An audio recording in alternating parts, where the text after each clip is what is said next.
Hello friends, स्वागत है आप लोग का एनसीईआरटी जोन में। एसिड बेस और सॉल्ट चैप्टर हम डिस्कस कर रहे हैं। एसिड बेस सॉल्ट में हम काफ़ी कुछ डिस्कस कर चुके हैं। आगे हम डिस्कस करने वाले हैं अभी हम डिस्कस करेंगे एंटासिड्स, उसके बाद बेसिस डिस्कस करेंगे, उसके बाद पीएच स्केल डिस्कस करेंगे। तो चलिए शुरू करते हैं। सबसे पहले एंटासिड्स की बात करते हैं। ये होता क्या है सबसे पहले सोचिए। देखिए, गैस्ट्रिक जूस जो होता है, गैस्ट्रिक जूस कहाँ से होता है? सिंपल समझिए। पहले एक चीज़ आराम से बताता हूँ। स्टोमक में एक होता है गैस्ट्रिक ग्लैंड, गैस्ट्रिक ग्लैंड से निकलता है गैस्ट्रिक जूस। निकला, कौन सा एंजाइम होता है वो भी हम बताएंगे। लेकिन गैस्ट्रिक जूस काफ़ी ज़्यादा एसिडिक होता है। गैस्ट्रिक जूस काफ़ी ज़्यादा एसिडिक होता है। क्यों? क्योंकि इसमें प्रेजेंस होता है हाइड्रोजन क्लोराइड का। हाइड्रोजन क्लोराइड का प्रेजेंस होता है, इसलिए बहुत हाईली हाईली हाईली एसिडिक होता है। एसिडिक स्ट्रेंथ मैं पिछले लेक्चर में बता चुका हूँ, तो उससे आप समझ गए होंगे कि HCl के बारे में मैं क्यों बोल रहा हूँ कि एसिडिक है। ठीक है, इतना क्लियर है। हाईली एसिडिक है। तो एसिडिक होने के साथ क्या होता है, अगर अगर अगर हमारे बॉडी में गैस्ट्रिक जूस अगर ज़्यादा ही HCl रिलीज कर दिया तो हमारे बॉडी में क्या होगा? हाइपर एसिडिटी हो जाएगी ना, हाइपर एसिडिटी, जिसको हम हार्ट बर्न भी बोलते हैं। इसीलिए अगर किसी को गैस बन जाता है शरीर में, इसका मतलब एसिडिटी बढ़ गई। इसका मतलब उसको उसके जो चेस्ट के पास थोड़ा पेन होने लगेगा, चेस्ट के पास पेन होने लगता है। इसको हार्ट बर्न भी बोलते हैं। थोड़ा सा जलापन, चाहे कि जल मतलब अगर मतलब ये तो नॉर्मल है, सबको हुआ होगा, तो थोड़ा जलन टाइप का फील होने लगता है। ये मैं आपको समझाता हूँ। तो आपको इसको रिमूव कैसे करोगे? रिमूव करने के लिए आपको यहाँ पे कुछ एंटासिड खाना होगा।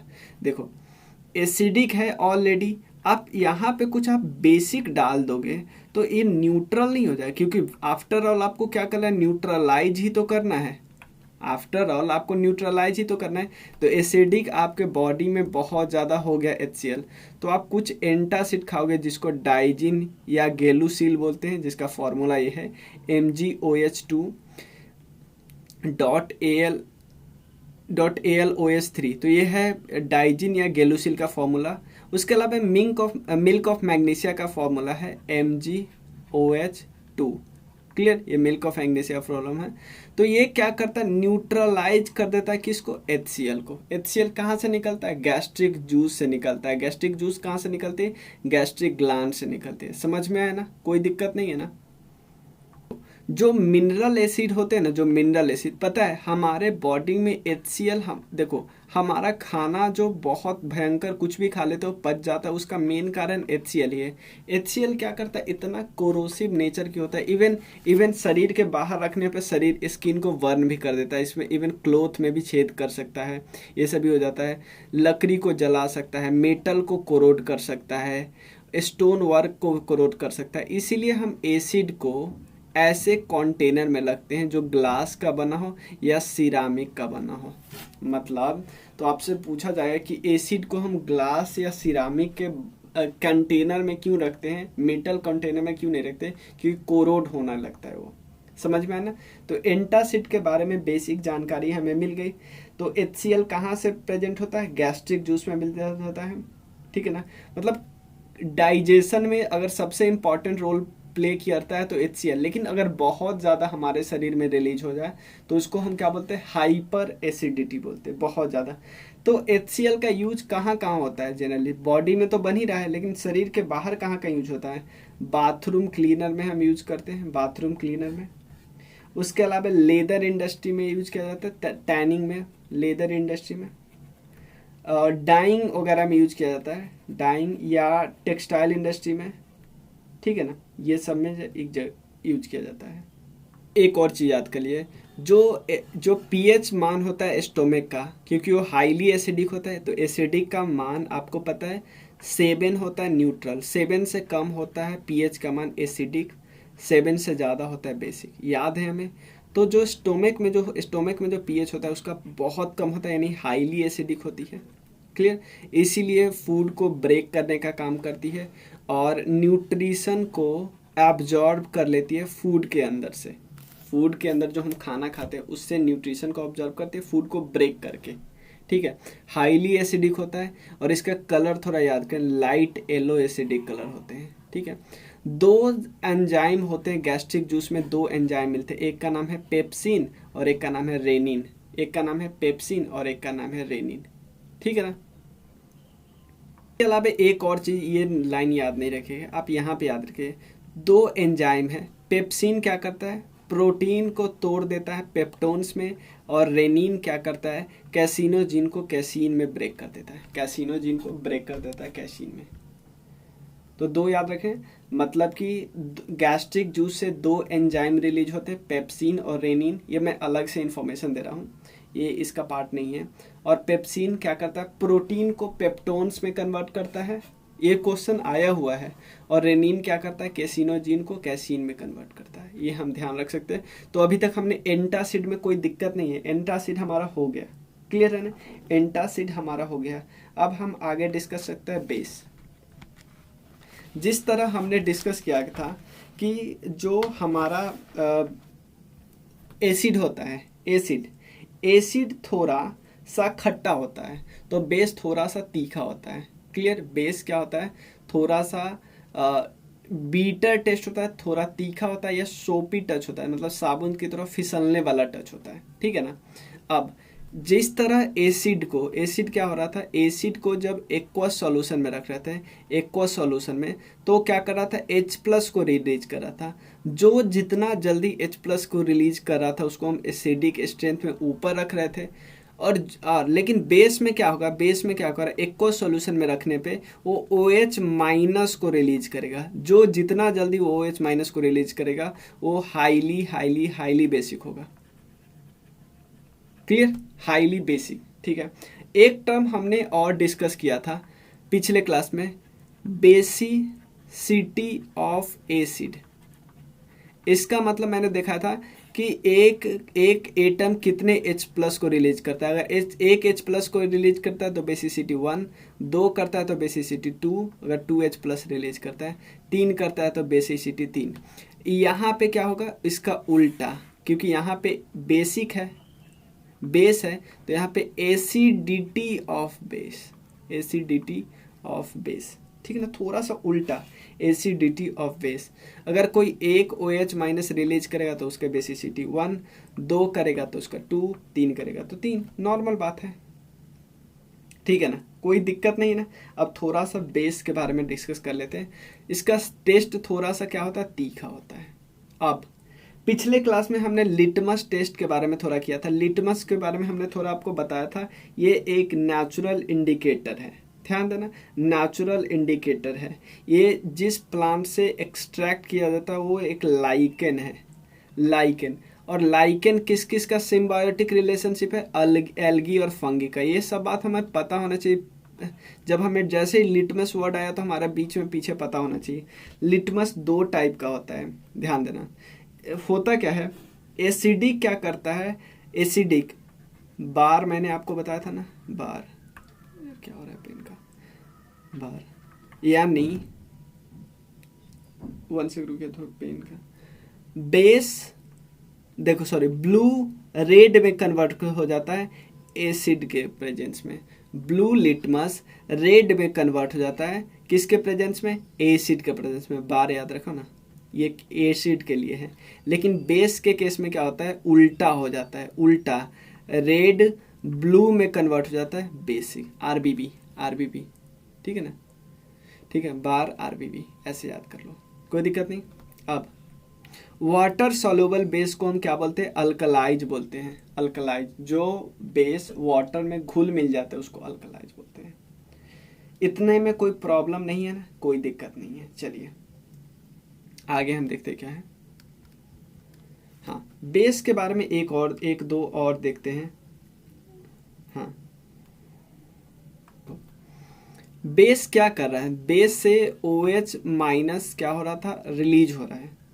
तो बेस से OH- बन रहा है, तो इसको हम नहीं बोल सकते OH- बना, तो इसके पास क्या हुआ, इलेक्ट्रॉन एक्स्ट्रा आ गया ना, इलेक्ट्रॉन एक्स्ट्रा आया। तो ये दो चीज कर सकता है, या तो इलेक्ट्रॉन को डोनेट कर सकता है, या तो बेचारा प्रोटॉन को एक्सेप्ट कर ले लगा, ताकि न्यूट्रल हो जाए।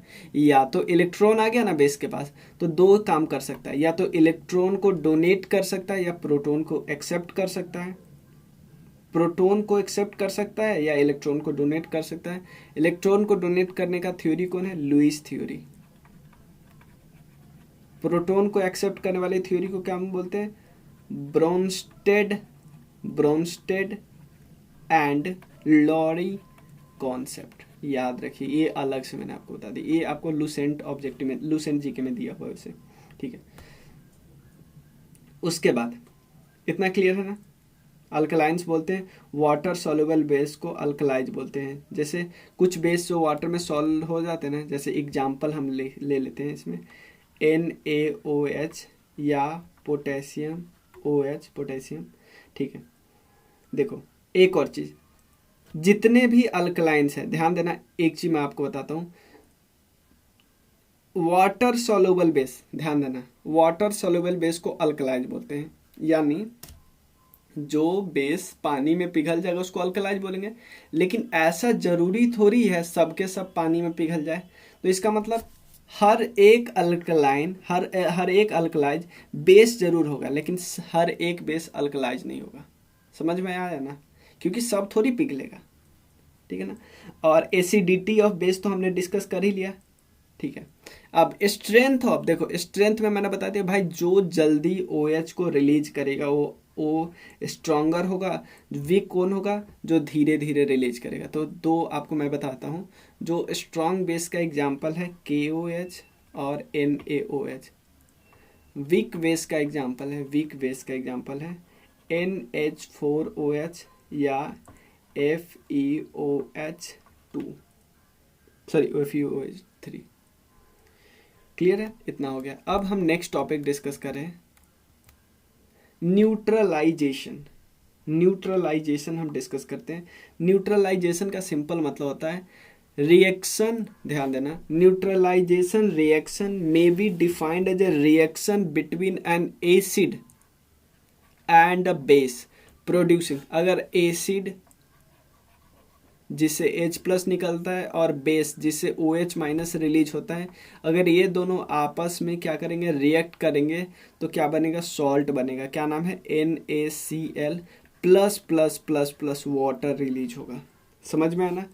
अगर एसिड ये वाला और बेस आपस में रिएक्ट होते हैं तो उससे क्या बनता है?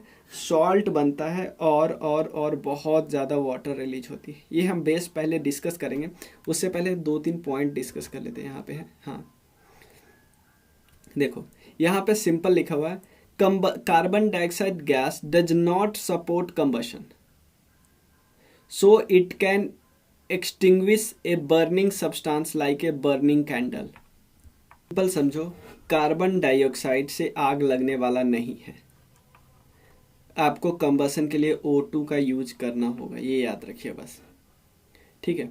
अब एक और चीज, सोडियम हाइड्रोजन कार्बोनेट का यूज किया जाता है बेकिंग सोडा में, यहाँ पे कुकिंग फूड में, ठीक है। For making baking powder as an antacid to cure injection and a soda acid fire extinguisher. Clear? अब देखो, सोडियम हाइड्रोजन कार्बोनेट का यूज किया जाता है बेकिंग सोडा में, कुकिंग फूड में, और कहाँ का यूज किया जाता है? For making baking powder as an antacid to cure ingestion और in the soda acid fire extinguisher.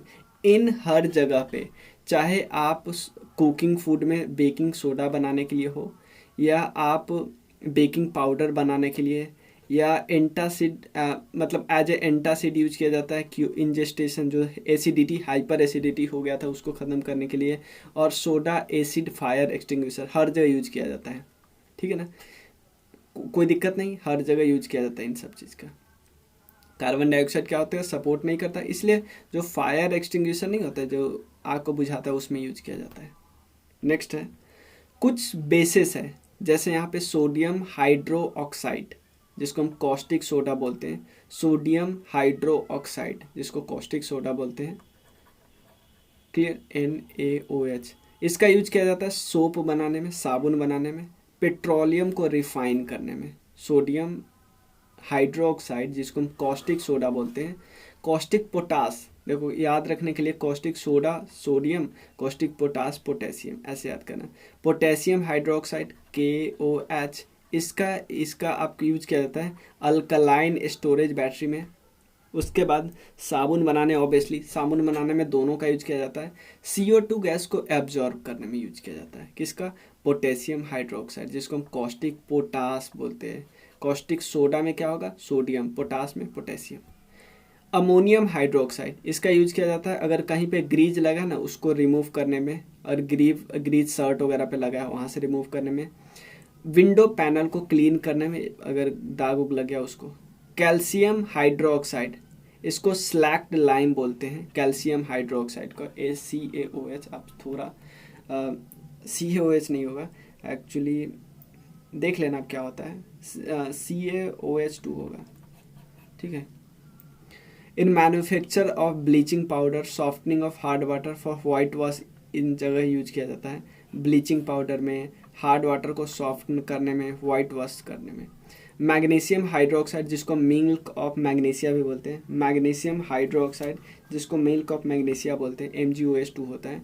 इसका यूज आता है एंटासिड में, ताकि एसिडिटी को, जो स्टोमक में एसिडिटी बहुत ज़्यादा हो गई उसको ख़त्म करने के लिए, ताकि न्यूट्रलाइज कर सके। तो सारा हम डिस्कस कर लिए।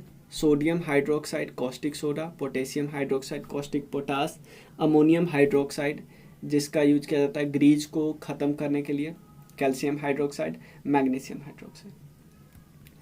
पीएच स्केल की बात करते हैं। पीएच स्केल की एक्चुअली खोज जो थी वो किसने की थी? सोरेनसन ने की थी, सोरेनसन, ठीक है, सोरेनसन ने की थी।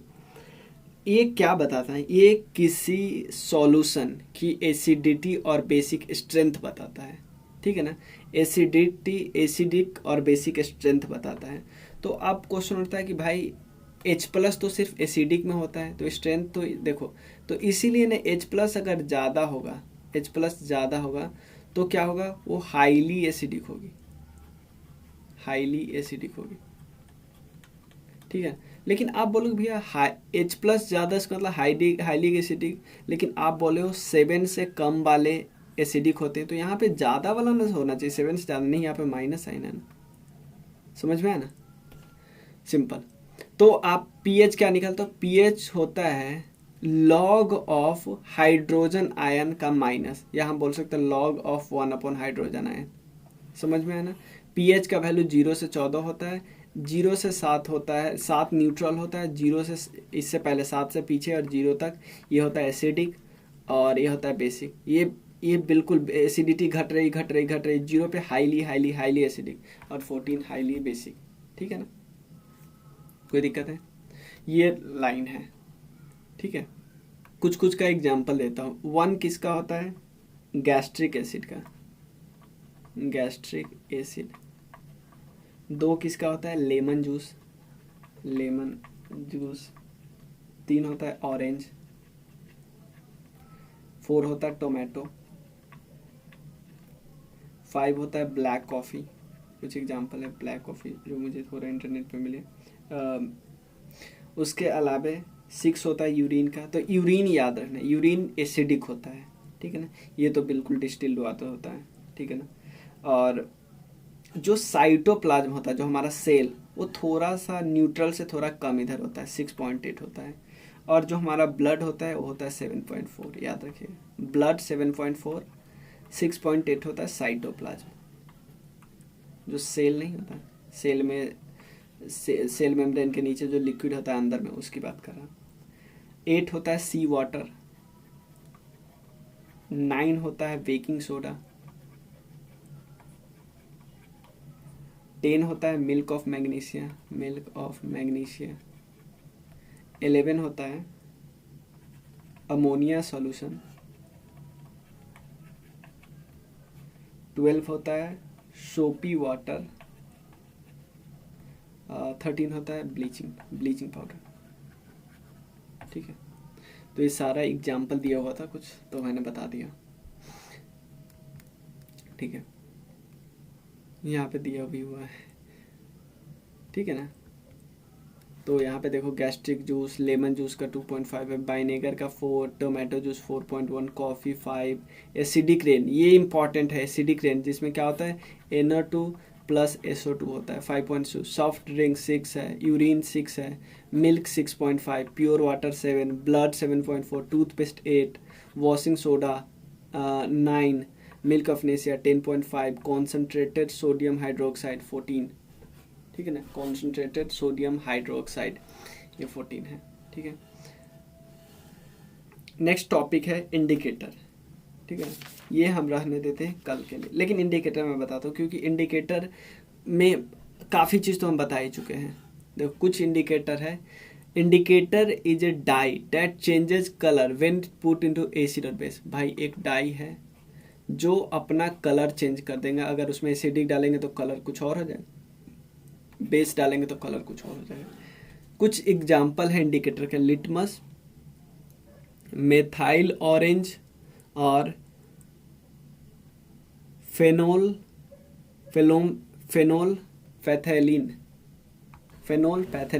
क्लियर, लिटमस देख लेना, लिटमस नेचुरल इंडिकेटर है, एक्चुअली ये पर्पल डाई कलर का होता है जिसको एक्सट्रैक्ट किया जाता है एक प्लांट से, लाइकन आपको पता है एल्गी फंगस का सिम्बायोटिक रिलेशनशिप होता है।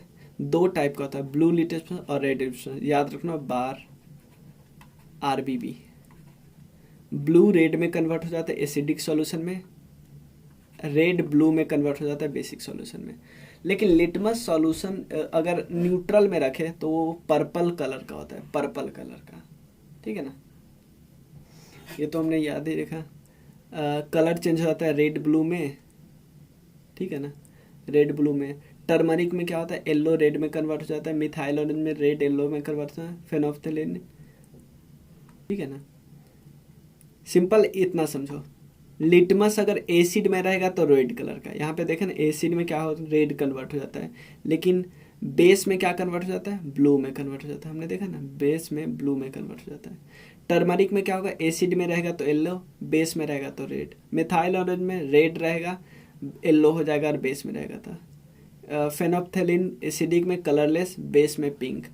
रेड कैबेज एक्सट्रैक्ट में रेड रहेगा और नहीं तो ग्रीन हो जाएगा बेस में। तो ये सब बात है। नेक्स्ट वीडियो में हम सॉल्ट डिस्कस कर लेंगे और कुछ 3-4 टर्म है वो डिस्कस कर लेंगे। तो नेक्स्ट वीडियो में ये सारा कंप्लीट हो जाएगा। तो आप एक चीज़ ध्यान रखिएगा, ये हम लोग जिस बुक से कर रहे हैं वो है ये बुक, एक सेकंड रुकिए बस, हाँ ये बुक है जिसका हम लोग सहारा ले रहे हैं मेजॉरिटी के लिए, इन तीनों बुक का, ठीक है। NCERT समरी में अलग से भी करवाऊंगा, लेकिन यहाँ भी मुझे सहारा लेना पड़ेगा जहाँ पे ये कम हो रहा है। बहुत सारे पिक्चर का तो सहारा मैं ले ही रहा हूँ। अभी मैंने आपने देखा एक पैसिफिक ओशन के बारे में मैंने कराया, तो काफ़ी ज़्यादा इन्फॉर्मेशन मैंने करवाया, बुक से बहुत ही ज़्यादा आगे, ठीक है। तो चलिए मिलते हैं, आप ये नंबर याद रखिए, व्हाट्सएप कर सकते हैं। चलिए थैंक यू सो मच। चाहे ऑब्जेक्टिव कोर्स हो सब्जेक्टिव, आप मैसेज कीजिएगा। Thank you.